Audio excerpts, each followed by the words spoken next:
പ്രകാരം ഗുണഭോക്താക്കൾക്ക് വീട് നിർമ്മിക്കാനുള്ള ധനസഹായം ഘട്ടഘട്ടമായി ഡയറക്റ്റ് ബെനിഫിറ്റ് ട്രാൻസ്ഫർ വഴി ബാങ്ക് അക്കൗണ്ടുകളിലേക്ക് നൽകുന്നതാണ്.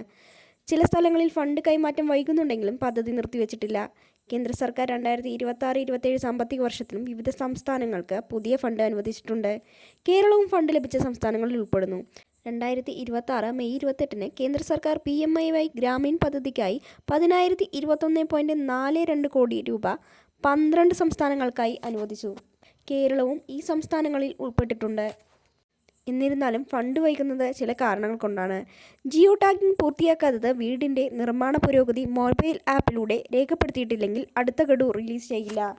അതുപോലെ തന്നെ പഞ്ചായത്ത്, ബ്ലോക്ക്, നഗരസഭ തുടങ്ങിയ തലത്തിലുള്ള നടപടികൾ വൈകുന്നത്, ഫയൽ അംഗീകാരം പോലുള്ള കാര്യങ്ങൾ വൈകുന്നതും ഇതിന് കാരണമാണ്.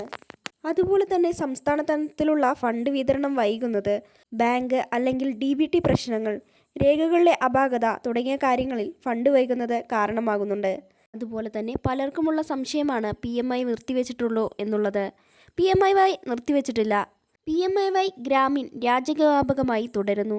PMAY അർബൻ 2.0 പ്രകാരം പുതിയ അപേക്ഷകളും സഹായവും തുടരുകയാണ്. അതിനാൽ പദ്ധതി അവസാനിച്ചു അല്ലെങ്കിൽ ഫണ്ട് നിർത്തി എന്ന തരത്തിലുള്ള പ്രചാരങ്ങൾ ശരിയല്ല.